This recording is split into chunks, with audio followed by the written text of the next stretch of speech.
Abra a sua Bíblia no Evangelho de Jesus, conforme escreveu João.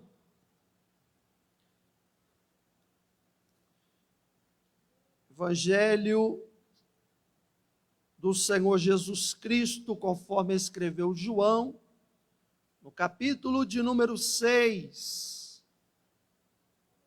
Aleluia. João, capítulo 6, versículo 1, até o versículo 13. Glória a Deus. Amém? Vamos lá? Diz assim: Depois disto, partiu Jesus para outra banda do mar da Galileia, que é o de Tiberíades.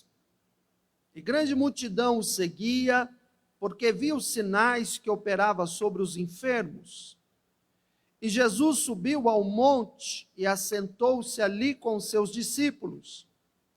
E a Páscoa, a festa dos judeus, estava próxima.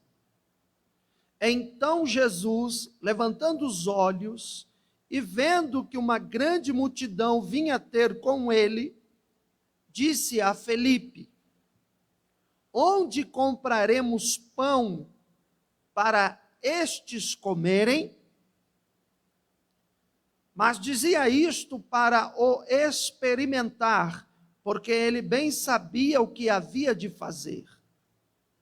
Filipe respondeu-lhe: 200 dinheiros de pão não lhes bastarão para que cada um deles tome um pouco.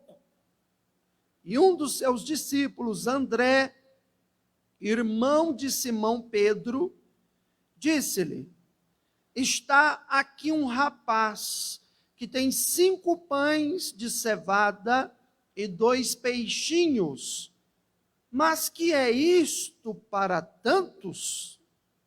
E disse Jesus: Mandai assentar os homens. E havia muita relva naquele lugar.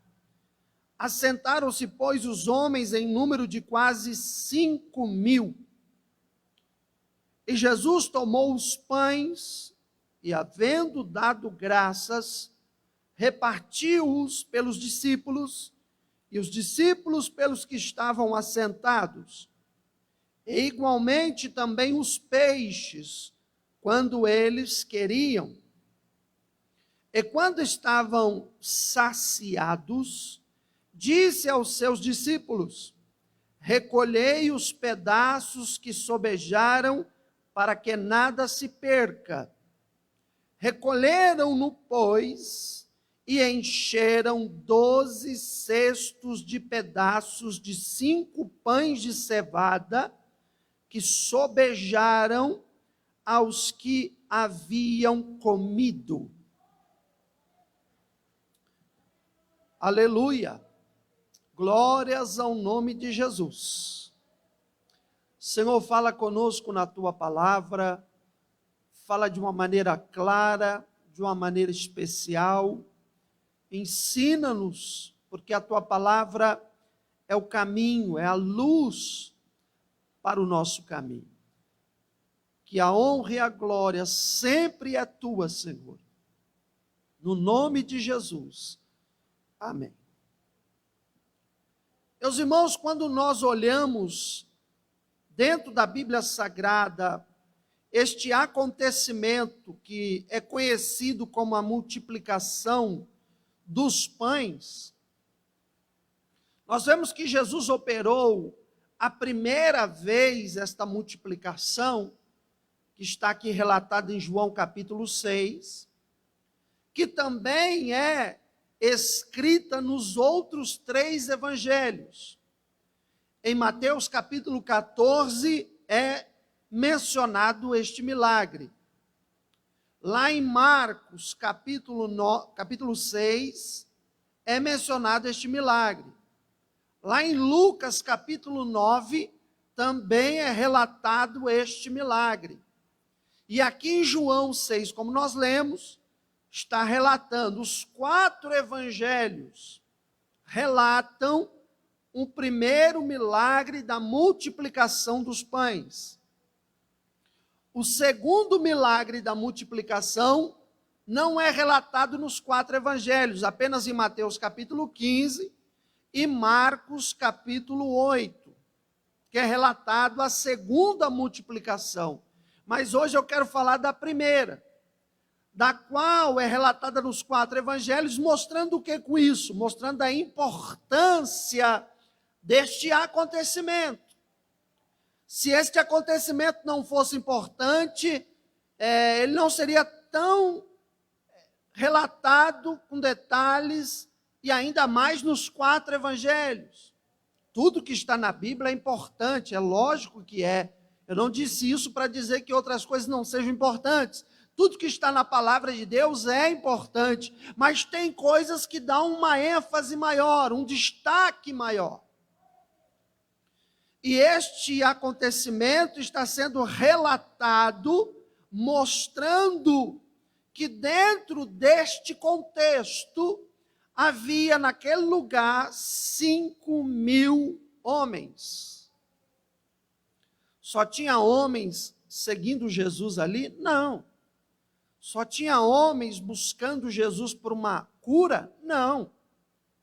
A Bíblia vai relatar 5.000 homens, mas havia também mulheres, havia também crianças, com toda certeza. Então, numa conta bem, matematicamente falando, numa conta bem simples, se nós contarmos 5.000 homens, contarmos mulheres e contarmos crianças, nós vamos ter ali, eu acredito eu, aproximadamente umas 15.000 pessoas. Alguns falam que chegava a 25.000, mas eu não quero ser tão, eu não quero ser tão alto. Eu vou ficar na média. 15.000 tinha, isso é certeza. E tem 15.000 pessoas seguindo Jesus. Jesus vai para a região chamada Tiberíades, que era Betsaida. A região de Betsaida era a região de Filipe. Então, por isso que Jesus se dirige a Filipe e conversa com ele, porque sabia que Filipe era daquela região. E Jesus fala com Filipe: onde é que nós vamos comprar alimento? Onde nós vamos, você que é da região, você que conhece tudo aqui, onde que nós vamos achar um lugar que possa vender pão, alimento, para alimentar 15.000 pessoas? Ou seja, tinha que ser uma big de uma padaria, né? Tinha que ser uma mega padaria para você chegar lá e achar pelo menos 15.000 pães já feitos. Se as padarias do nosso tempo atual, você vai comprar pão, tem até o horário do pão, porque às vezes pode ser que você não ache pão. Não sei se tem alguma padaria que chega a vender 15.000 pães em um único dia. Eu acho difícil. Acredito que uma padaria possa vender 1.000 pães. Isso vendendo muito. Acredito que 1.000 pães uma padaria consiga vender em um único dia. Se tiver muito cliente com vontade de comer pão. E ali tinha 15.000 pessoas que precisavam comer pão, precisavam se alimentar. E onde que ia achar uma padaria que tivesse 15.000 pães pronto? Então, a pergunta de Jesus é só uma retórica, porque Jesus já sabia que não tinha lugar nenhum que ia encontrar isso. Jesus já estava testando Filipe. E aí Filipe fala e diz: ainda que arrume 200 dinheiros de pão, não vai ser suficiente. Quando a gente olha a palavra 200 dinheiro, a gente pensa que Filipe está falando do monetário, mas não. No original, Filipe está dizendo assim: ainda que trabalhássemos 200 dias e ganhássemos o dinheiro de 200 dias, não conseguiríamos alimentar todos. Então você vê aqui que há uma situação que está ocorrendo, 15.000 pessoas famintas, todos estavam ali por causa de Jesus, ninguém estava ali por causa de outra coisa. Ninguém estava naquele lugar por outro motivo, ninguém estava ali porque tinha outros interesses, todos estavam ali por causa de Jesus Cristo.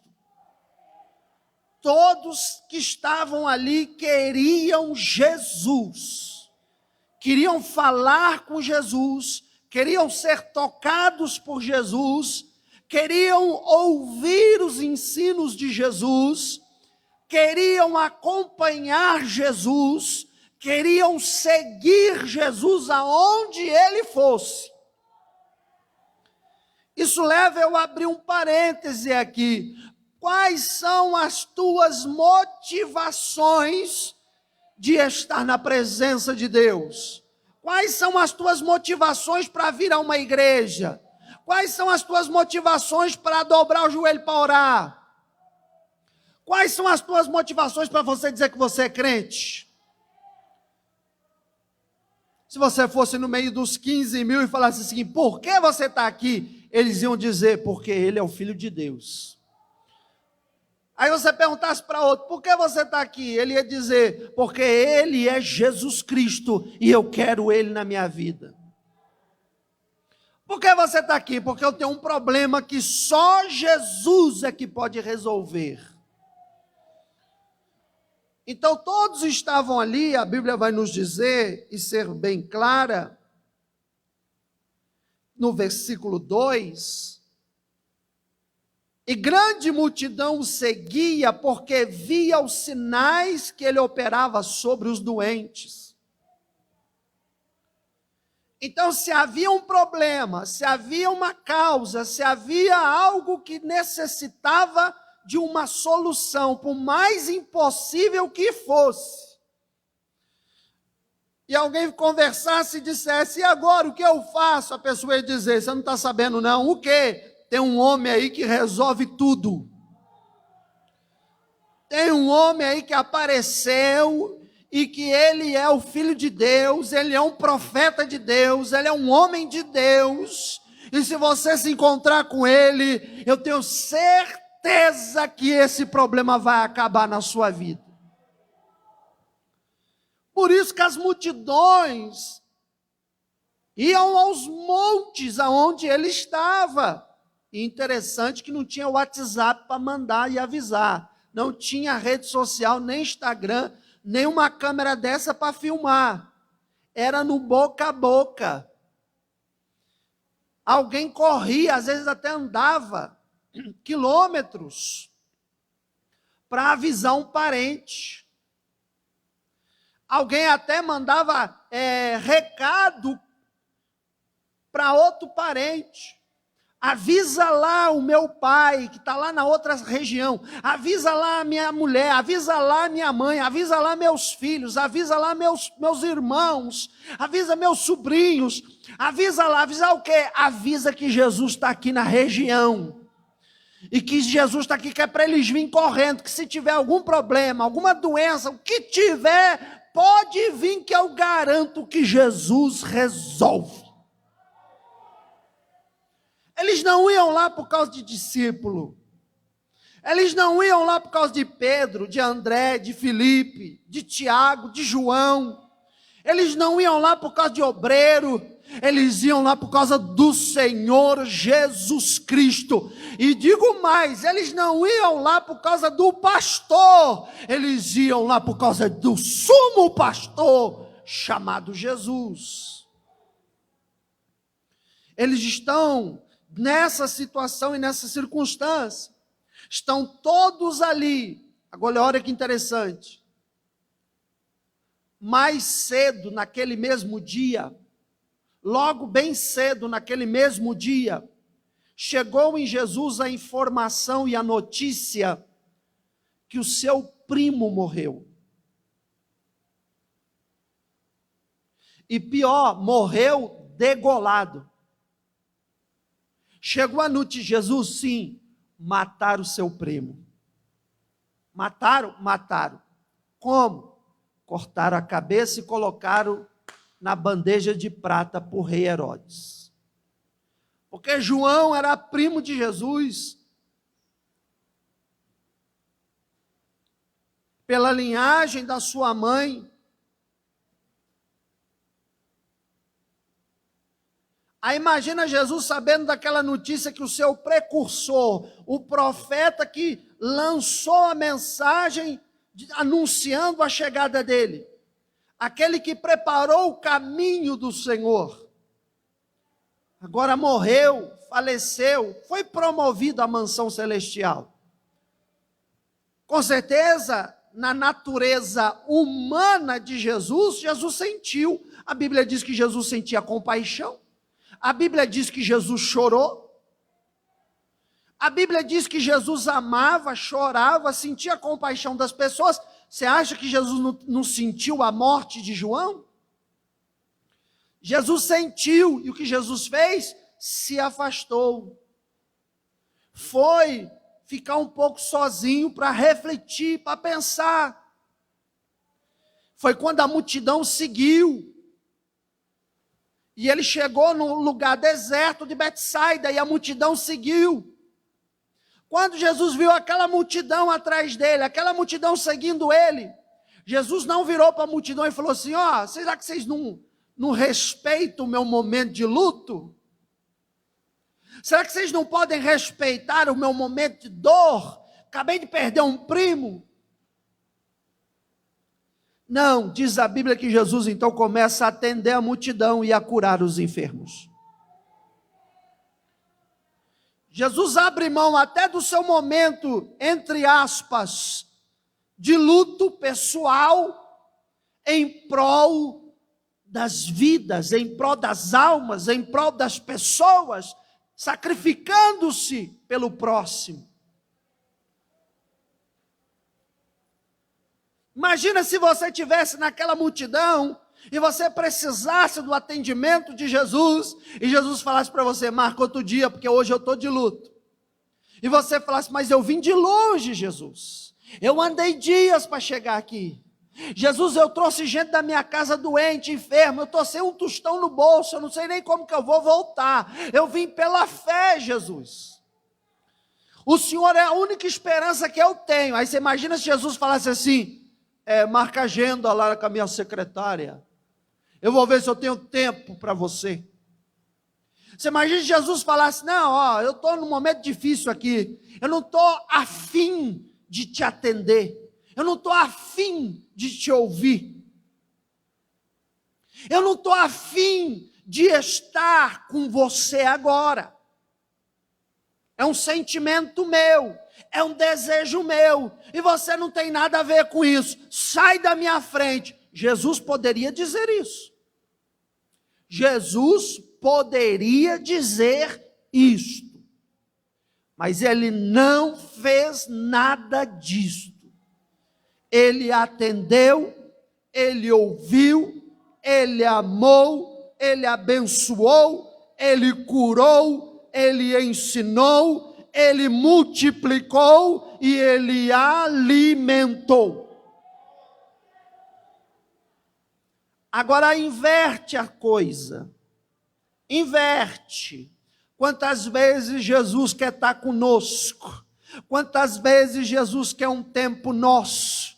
Quantas vezes Jesus quer uma atenção nossa? Quantas vezes Jesus quer estar em particular conosco? Quantas vezes Jesus quer que nós venhamos na casa do Senhor para estar com Ele, cultuar com Ele, adorar com Ele, orar com Ele, falar em língua estranha junto com Ele.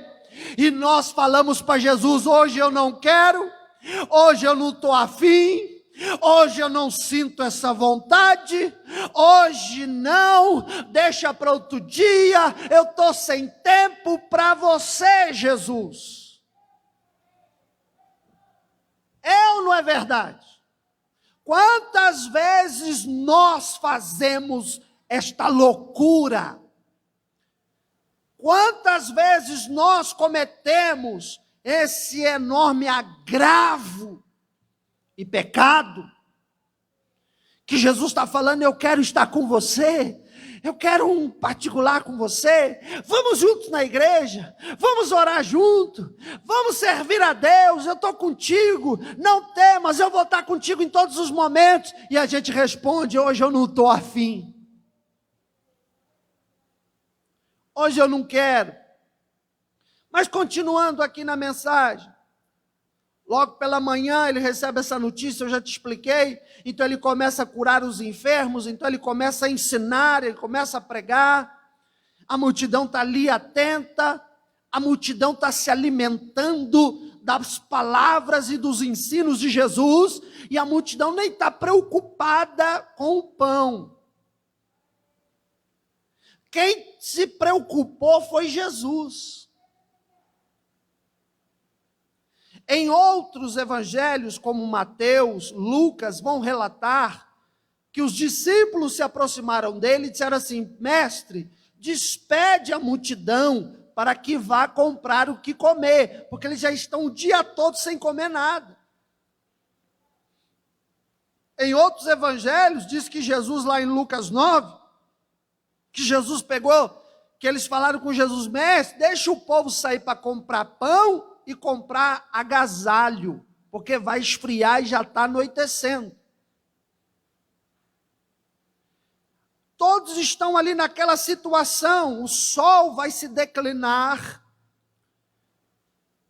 Então, eles querem que Jesus despeça a multidão, mande a multidão embora. Só que Jesus sabia que só ele poderia dar o que a multidão precisava. Que não adiantava buscar em outro lugar saciar aquela necessidade. E hoje, o que é que até os crentes fazem? Me perdoe falar aqui. De repente, alguém que está me ouvindo está precisando ouvir isso. Hoje o crente está com um problema, ao invés de ir direto a Jesus, ao invés de buscar direto em Deus, o que é que ele faz? Eu vou no shopping, eu vou fazer uma compra para me alegrar. Não, eu vou no cinema, eu vou assistir um filme para me distrair. Não, eu vou passear num parque, para olhar as flores, passarinho, e não lembrar dos problemas que eu estou passando. As pessoas hoje buscam várias alternativas de entretenimento e distração para esquecer os seus problemas, para amenizar as suas dores, para trazer um certo paliativo ao seu sofrimento. Mas elas esquecem que depois que voltar do shopping, o problema continua lá. Depois que voltar do parque, o problema continua lá. Depois que voltar do passeio, o problema continua lá. Depois que terminar o filme, o problema continua lá. Mas aqueles que escolhem ir a Jesus, depois que sai da presença de Jesus e volta, o problema não está mais lá. Porque shopping não resolve, cinema não resolve. Não que eu esteja dizendo que você está proibido de ir a um shopping. Não me entenda dessa forma. Não, que um passeio não é o passeio que resolve. Quem resolve é Jesus, meu irmão. Jesus resolve de uma vez. Ele tira pela raiz. E aí quando nós olhamos, Jesus está num lugar deserto. A Bíblia diz que o horário já é inadequado e não há recursos. Repita comigo: lugar impróprio, horário errado e não tem recursos. Quantas vezes você se encontra em situações na vida que estão nessas três categorias? Quantas vezes eu e você nos deparamos com problemas ou situações que é uma situação imprópria, vem no horário inadequado e não há recursos para resolver? E aí nessa hora, glória a Deus. E eu vou falar depois o porquê desse glória a Deus. Só quero falar mais uma coisinha antes, é que tem lugar impróprio, hora errada, sem recurso e o pior, uma visão de Jesus totalmente limitada. Por quê, pastor? Porque Jesus estava lá. Jesus estava lá. E olha a visão deles, como está limitada. Eles enxergam Jesus com todo o poder de curar doenças.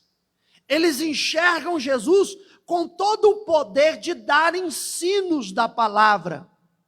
Mas eles não enxergam Jesus como aquele que pode resolver o problema daquela necessidade alimentar. O pior não é nós estarmos passando por uma situação ruim, numa hora ruim e com falta de condições. O pior problema é quando nós estamos numa situação ruim, numa hora ruim, sem condições e ainda não enxergamos Jesus para resolver o negócio. Colocamos um certo limite no agir de Cristo. Os discípulos estão falando com ele lá em Lucas capítulo 9. Manda a multidão embora para comprar pão e se agasalhar. Manda a multidão embora, porque nós estamos com um problema aqui de alimentar 15 mil pessoas. E o Senhor não tem capacidade para isso. E o Senhor não é competente para isso. O Senhor é um ótimo pregador. O Senhor é um ótimo ensinador. O Senhor cura como ninguém. Cego vê, mudo fala, surdo ouve, paralítico anda. Ninguém cura como o Senhor. Mas alimentar 15 mil, o Senhor é um incompetente. Essa é a mensagem que eles estavam dando para Jesus. Aí Jesus vira para eles e fala assim: eu incompetente? Incompetentes são vocês, alimente vocês eles. Jesus estava dizendo: não coloque em mim a incompetência que está em você. Não jogue em mim o limite que está, na verdade, nos teus olhos e na tua mente. Não lance sobre mim as incapacidades que você criou na sua cabeça. Porque eu sou o Filho de Deus. Eu sou Jesus Cristo. E não há nada impossível para mim. Eu estou conjecturando, como se Jesus estivesse conversando com os discípulos. Por favor, quem está me assistindo aí, não vai entender que eu estou falando que eu sou Jesus não, viu? O sangue de Jesus tem poder. Sai de mim essa palavra aí. Eu não sou Jesus não. Estou falando ali no contexto do versículo. Imagina o Jesus conjecturando, falando: ó, não lance isso para mim não, porque eu tenho todo o poder no céu e na terra. Eu tenho toda a autoridade. Se eu faço um cego ver, se eu faço um surdo ouvir, se eu faço um paralítico andar, eu não posso alimentar 15 mil, 20 mil, 25 mil, 30 mil, 40 mil, 50 mil. Eu posso qualquer coisa. Você pode dizer glória a Deus? Agora, por que eu dei glória àquela hora? Porque o lugar é impróprio, a hora é péssima, não há recurso, mas Jesus Cristo está ali. Oh, glória! E se você está numa situação ruim, numa péssima hora para estar passando o que você está passando, e não há recursos para resolver, mas Jesus está na tua vida, então você pode ficar tranquilo. Você pode descansar seu coração. E aí quando nós olhamos, nós vemos que existiam várias informações ali, de que tudo seria impossível e difícil. Várias informações. Mas Jesus está ali. As informações, se você fizesse uma leitura da situação, você encontraria uma lista de várias dificuldades e impossibilidades. Mas Jesus está ali. Eu vou repetir, até você entender. Não que eu estou forçando você a dar glória a Deus, não. Você quer dar glória a Deus, você dá. Mas eu quero que você entenda a palavra. Há várias dificuldades e há várias impossibilidades, mas Jesus está ali. Deixa eu jogar isso para você. Quando você olha para a situação que você está, você vê dificuldades e impossibilidades. Mas o importante é que tenha Jesus. Muda os olhos, para de olhar para o problema, para a dificuldade, para a impossibilidade, e olha para Jesus. Coloca os teus olhos nele. E aí quando você olha e vê que Jesus está ali, Jesus diz para que eles resolvessem a questão.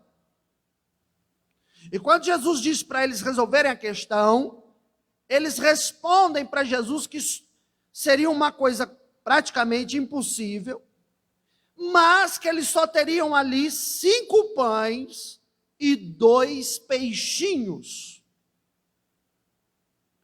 Isso é ótimo. Que isso, pastor?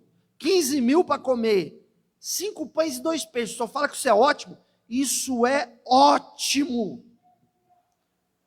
Deserto era o lugar que eles estavam. Então, lugar ruim. Horário péssimo. O sol já estava declinando. Não existia energia elétrica. Não tinha luz, não tinha lanterna. Então, horário péssimo. Necessidade, fome. Todo mundo precisava comer. Todo mundo tinha necessidade. Dificuldade, nem todo mundo teria dinheiro para comprar pão e não tinha padaria que ia atender tanta gente querendo comprar pão. E com certeza, se houvesse alguma padaria, aquele horário já estaria fechando as portas porque não tem energia elétrica. Como é que uma padaria vai funcionar de noite? Com certeza o dono daquela padaria ia dizer, sai daqui, eu não tenho pão não, todo pão que eu tenho já vendi durante o dia. Estou fechando as portas, indo descansar, vou abrir amanhã cedo. Eles iam passar a noite toda com fome. Então você tem um problema de deserto, de horário, de fome, de necessidade e de dificuldade. Qual é o outro problema? Enfermidade. Jesus passou o dia curando, mas passa o dia orando para 15 mil pessoas, se você dá conta de curar todo mundo num dia só. Passa o dia inteiro, e Jesus ficou só orando. Jesus ensinava, parava, depois orava, ia sendo intercalado. Então não curou todo mundo de uma vez num dia só. Sabe por quê? Pastor, qual é a prova que o senhor tem que não curou todos naquele mesmo dia? Porque eles ainda estavam lá. Se tivesse todo mundo já curado e atendido, o que eles iam fazer? Opa, já ganhei o que eu quis, vou para casa, preciso comer, tem comida lá em casa. Eles iam voltar. Mas eles estão sendo curados e continuam. Tem duas visões isso aí. A primeira é de que eles são curados, não estão curados e ainda permanecem para esperar a cura. E a segunda é que mesmo curados, eles decidem continuar seguindo a Jesus Cristo. Mesmo depois de ganhar a bênção, eles não querem sair de lá, querem continuar com Jesus. Então você tem esses dois viés. Aí agora você olha e a situação é essa, enfermidade. Mas tem 2 coisas ali que pode mudar totalmente este cenário. 2 coisas que podem mudar, transformar totalmente aquele cenário. Que 2 coisas são essas? Número 1, primeira coisa, Jesus está ali. E onde Jesus chega, acontecem mudanças. Onde Jesus está, as coisas não continuam da mesma maneira. Quando Jesus entra na vida de alguém, na casa de alguém, no trabalho de alguém, no casamento de alguém, quando Jesus entra na saúde de alguém, nunca mais as coisas ficam do mesmo jeito. Elas melhoram. Elas mudam para melhor. Então tem 2 coisas excelentes ali. Primeiro, Jesus. Segundo, o que é que tem ali? 5 pães e 2 peixinhos. O que é que tem ali, pastor? Tem semente. Nós estamos debaixo do tema 2021, ano da colheita. Para cada uma semente plantada, colherá 100 vezes mais. Jesus, a situação é problemática. O cenário aqui no deserto de Betsaida, aqui junto a Tiberíades, Senhor, o cenário aqui é de crise. Qual crise? Crise de falta de alimento? Crise que ainda tem gente para ser curada? Crise que vai esfriar porque a noite é abaixo de 0 e muita gente pode até morrer de frio na madrugada? E pior, estão com fome. Estando com fome, o organismo baixa a resistência. A tendência é que a enfermidade pode até multiplicar. A enfermidade pode se agravar. E dependendo do que alguém tem aí no meio desses 15 mil, pode ser contagiosa. Pode contaminar os outros. Olha a crise que está aqui, Jesus. Olha o problema que está aqui, Jesus. É mesmo? Mas diz uma coisa, o que é que tem aí? 5 pães e 2 peixes. Tem semente aí? Tem, Jesus. Ah, então se tem semente, tem milagre. Se tem semente, tem milagre.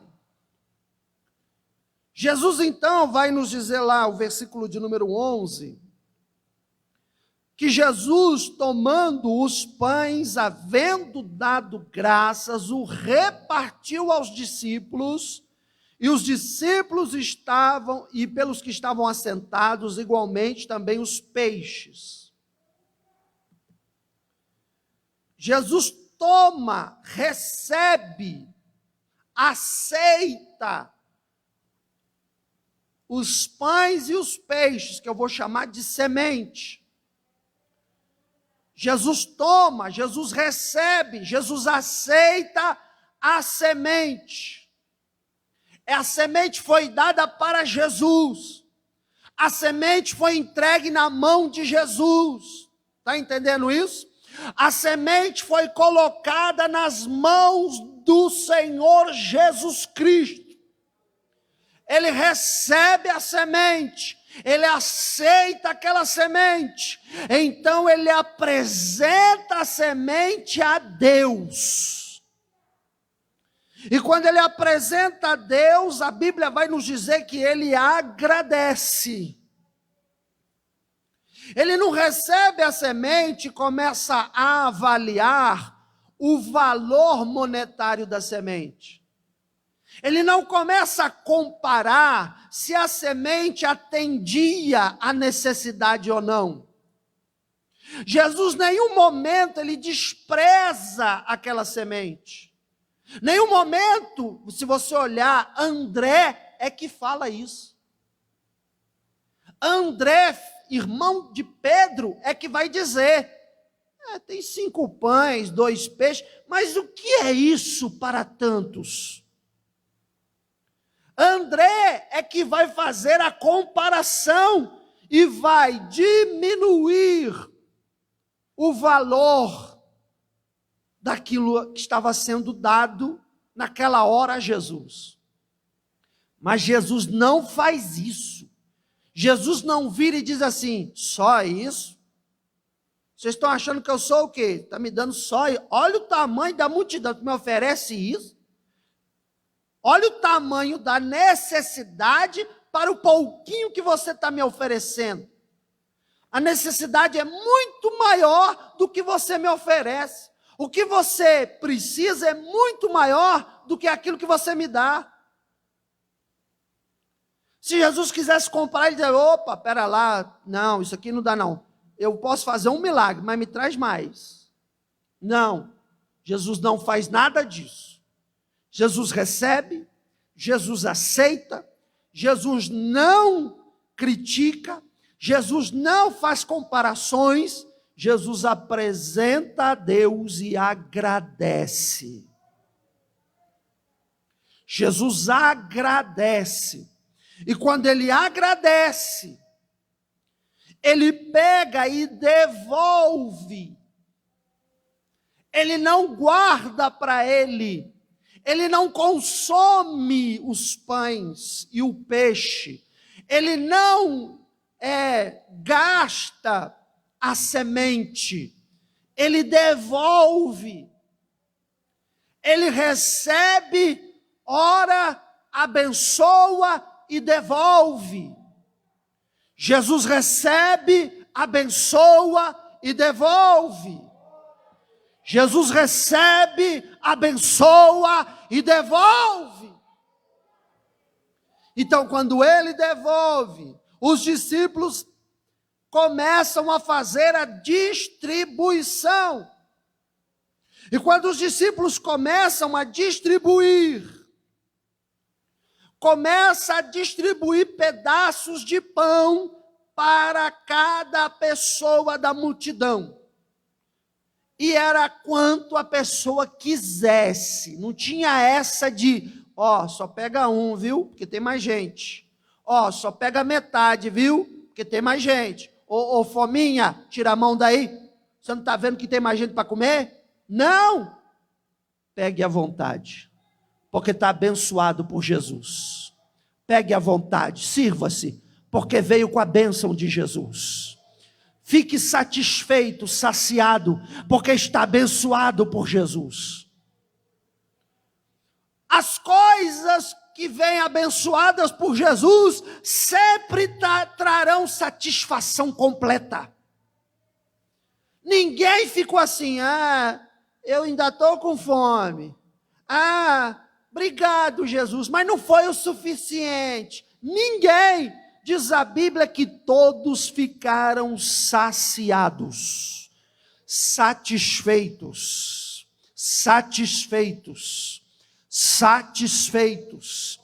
A bênção de Jesus satisfaz. A bênção de Jesus não deixa ninguém passando necessidade. Eles recebem de volta. A colheita que eles tiveram não atendeu somente a todos, mas como também sobejou. Ela sobrou. Foi uma colheita que se mostrou satisfatória, não apenas para atender uma necessidade, mas ainda para sobrar além da necessidade. Eu vou repetir, foi uma colheita que não atendeu apenas a necessidade, mas sobrou além da necessidade. Versículo 13 vai dizer assim: recolheram, pois, e encheram. Como é que é? Foi só no fundo do cesto? Amém? Não, né? Foi só metade do cesto? Amém? Não, né? O versículo 13 diz assim: encheram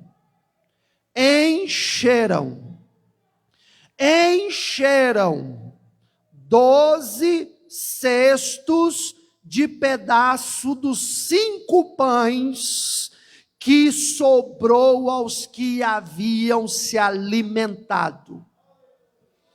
Aleluia! Glórias ao nome de Jesus. Glória, glória a Deus. O que é que está acontecendo aqui, pastor? O que está acontecendo aqui é que eu fiz uma conta. Não posso afirmar, mas calculando por cima posso dizer. Se eu pegar 5 pães e 2 peixinhos, e eu distribuir para as 15 mil pessoas, a ponto de alimentar a todas e ainda sobrar 12 cestos cheios, houve naquele momento uma multiplicação da seguinte maneira: foi plantado, foi semeado 5 pães e 2 peixes. A semente era de 5 pães e 2 peixes, e a colheita alimentou 15 mil e sobrou 12 cestos cheios. Plantei 5 pães e 2 peixes, colhi alimento para 15 mil e ainda sobrou 12 cestos cheios. Aí qual é a multiplicação? Simplesmente para que isso se concretizasse, ali houve uma abundância, uma multiplicação 2.150 vezes mais. 2.150 vezes mais. A palavra que nós estamos este ano é: para cada uma semente, 100 vezes mais. Mas eu estou te mostrando na Bíblia que Jesus não está limitado a só 100 vezes mais. Jesus faz como quer, do jeito que quer e da maneira que quer. Por quê? Porque se Jesus olhar, talvez a sua necessidade 100 vezes mais não atende, 100 vezes mais não supre, 100 vezes mais não resolve. Então, se for preciso, diante da sua necessidade, Jesus tem que multiplicar 200, 300, 400, 1000, 2000 vezes mais, para poder te dar vitória. Ele tem este poder, ele tem esta autoridade, ele não está limitado a 100 vezes. 100 vezes é o começo da semeadura, 100 vezes é o começo da colheita, mas é o Senhor, aleluia. Digo para você nesta noite, que se for preciso, multiplico 1000, multiplico 2000, aleluia, mas o meu nome será glorificado, aleluia. Oh, glória, irmão, dá glória a Deus. Dá glória a Deus. Não coloque limites nas multiplicações de Jesus. Não coloque limites nas multiplicações de Jesus. Eu me lembro quando eu era missionário integral no campo missionário. Eu me converti muito cedo. E logo muito cedo também o Senhor me chamou para a obra. E quando me chamou no início da minha chamada, me chamou para ser missionário. Eu larguei tudo. Eu larguei a oportunidade de emprego na época. Eu larguei oportunidades abertas na época. Eu larguei o pastorado de uma igreja grande na época, para poder fazer missões lá no meio do mato. Lá na zona rural, sem um tostão no bolso, sem ser patrocinado por ninguém, sem ser ajudado por igreja nenhuma. Fui pela fé e pela obediência ao chamado missionário. Cheguei lá, comecei a passar necessidade. Mas continuei orando, continuei na convicção que Deus tinha me mandado para lá. Fomos ganhando as almas, fomos discipulando, mas ainda não havia nada em termos financeiros. Então, eu me lembro que um dia eu peguei o último dinheiro que eu tinha no bolso. Fui até um açougue e comprei 1 quilo de carne moída de acém. Coloquei na geladeira e falei para a família, quando esta carne acabar, vai ser só a base de arroz e feijão, porque não tem dinheiro para comprar carne, mas glória a Deus sobre todas as coisas. Então, qual que era o alimento? Arroz, feijão, uma saladinha, porque plantava na horta, uma saladinha e fazia aquela carne moída. Abria o congelador, tirava um pouco da carne moída, cozinhava, fogava aquela carne e fazia. E aí fomos comendo, almoço, janta, janta, almoço, almoço, janta, janta, almoço, almoço, janta, janta, almoço, almoço, janta, janta e almoço. Passaram-se os dias, eu comecei a notar algo diferente. Como é que é? Essa carne não acaba? Todas as vezes que abria o congelador e tirava o punhado de carne necessário para fazer, e fechava o congelador, quando ia lá abrir de novo, porque não fazia todo dia fresca, fazia que durava para 2, 3 dias, depois abria para pegar mais.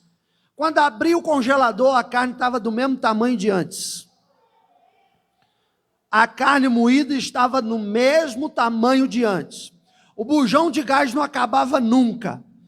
Ligava o gás, fazia a comida, fechava o gás, fazia o café e o gás não acabava. Abria a tapué do arroz, o arroz não acabava. Abria a tapué do feijão, o feijão não acabava. Foi assim até que Deus levantou, numa outra cidade de capital, uma irmã em Cristo, e essa irmã falou: eu vou mandar para você todo mês um valor para ajudar na obra missionária. E aí nós passamos a usar aquele valor para ter comida em casa, mas até que aquele valor chegasse, Deus fez a multiplicação no arroz, no feijão, no gás e na carne moída. Então eu estou dizendo para você que Jesus não tem limites para multiplicar. E detalhe, tudo que eu podia fazer para plantar na obra de Deus, eu plantava. E também colhia para a glória do Senhor. Então eu encerro dizendo para você que a nossa semente nas mãos de Jesus pode gerar uma colheita extraordinária. A nossa semente na nossa mão, ela não gera, ela não tem poder de se multiplicar. Você pode ministrar, mas você não é Jesus para multiplicar. Agora, nas mãos de Jesus, Ele abençoa. E quando Ele abençoa, Ele te devolve multiplicado. Ele te devolve. Você olha e fala assim: mas peraí, como é que é um negócio desse? E Jesus fala: é a minha bênção. Com a minha bênção as coisas são diferentes. A minha matemática é diferente. Aleluia! Então, meus queridos, eu te pergunto: o que você tem feito com a sua semente? Você está observando a multidão e você fica pensando: ah, melhor guardar porque a coisa está feia. Não, melhor guardar porque a crise está grande. Não, melhor. Você fica de olho na multidão. Se aquele rapaz ficasse de olho na multidão, ele não plantava. Você está observando o deserto, o horário, e está assim: não, eu vou esperar a melhor hora para plantar. Eu vou esperar o melhor local para plantar. Lá era local ruim, hora ruim. Era o momento certo de acontecer a multiplicação. Os melhores momentos de Deus fazer multiplicação na nossa vida é nas horas ruins e nos lugares ruins. Porque aí você não pode dizer que foi você, nem foi seu braço e nem foi ninguém. Você vai ter que reconhecer que foi Deus. Você vai ter que dar toda a honra, toda a glória e todo o crédito a Deus, porque você vai ver que se não fosse Deus, jamais você sairia daquele problema. Então, quando aquele garoto, aquele menino, deu a semente, deu o recurso a Jesus, ele não fazia a menor ideia do que Jesus ia fazer. Nenhum momento fala que Jesus diz para ele o que ia fazer. Nenhum momento a Bíblia diz que Jesus falou o que ia fazer. Primeiro Jesus falou: entrega para mim, sem dizer o que ia acontecer. E aquele menino entregou. O quê? Ele confiou. Ele confiou que para ele era impossível, mas entregando a Jesus tudo seria possível. E eu te pergunto: você confia em Jesus a ponto de colocar nas mãos dele sem saber o que vai acontecer? Você tem a mesma confiança que o garoto teve de entregar a Cristo sem fazer ideia do que vai acontecer, mas confiar: Ele é Jesus, eu não preciso temer. Agora eu acho muito lindo uma coisa. A palavra de Deus fez questão, tanto em Mateus, como em Marcos, como em Lucas e como em João. Ela fez questão de mencionar o milagre da multiplicação realizado por Jesus.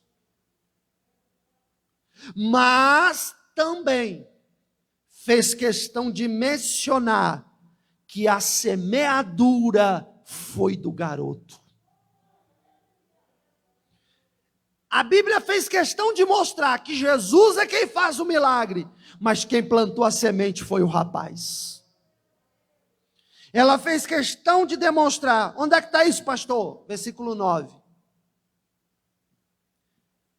Versículo 8, só para fazer o contexto. E um dos discípulos, André, irmão de Simão Pedro, disse-lhe: está aqui um rapaz. Está aqui um rapaz que tem semente. Aleluia. Está aqui um rapaz que tem semente. Está aqui um rapaz que tem 5 pães e 2 peixinhos. A Bíblia fez questão de dizer: ei, Jesus multiplica, mas quem plantou foi esse rapaz. Amém? Pastor, qual é o tema dessa mensagem? Colheita multiplicada. Se você quer ter uma colheita multiplicada, você precisa ter as atitudes que esse rapaz teve. Jesus tem poder para tudo. Jesus resolve tudo. E não vai ser no momento de crise como esse que todo mundo está enfrentando que Jesus deixou de fazer milagre, que Jesus deixou de multiplicar semente. Ao contrário, no meio daqueles 15 mil, todo mundo já tinha comido a sua semente, mas o rapaz ainda estava com a semente dele guardada, esperando o momento de acionar o milagre dele. Ele podia ser mais um lá, dizer o quê? Que nada, eu vou dar isso aqui, eu vou ficar sem nada. Eu, hein? Vou cair nessa conversa coisa nenhuma. Mas não, ele tem um ato de generosidade, ele tem um ato de liberalidade e de voluntariedade, porque em nenhum momento a Bíblia fala que ele foi obrigado a fazer isso. Nenhum momento a Bíblia fala que os discípulos ou Jesus obrigaram ele. Você não é obrigado. Você faz se quiser. Você planta se você quiser. E os resultados vão vir de acordo com a sua atitude. Observe que não é com a atitude de Jesus. Pergunto para você, Jesus não poderia pegar um monte de pedra no chão e fazer todas elas virar pão? Jesus não poderia muito bem fazer aparecer pães ali do nada e alimentar todo mundo? Poderia. Só que Jesus queria fazer um milagre na vida do garoto. Jesus queria multiplicar na vida do rapaz. Se Jesus fizesse sozinho tudo, o rapaz ia continuar sendo o rapaz de 5 pães e 2 peixinhos e mais nada. Mas quando Jesus faz a partir do que o rapaz tem, Jesus agora está dando. A Bíblia não fala onde foi parar os 12 cestos. Uns falam que foi um para cada discípulo. Outros falam que ficou lá para assistenciar quem precisava. A Bíblia não dá esse detalhe. Ela abre o espaço para a conjectura. Então eu quero conjecturar. Você acha que Jesus ia deixar o rapaz voltar para casa de mão vazia? Sendo ele justo, Jesus é justo, com certeza. Não sei se foram os 12 cestos, mas um cesto cheio eu tenho quase que certeza que o menino levou de volta. Ele viu que vale a pena semear, porque a colheita é multiplicada. Amém? Receba esta palavra, aplauda ao Senhor, que Deus te abençoe.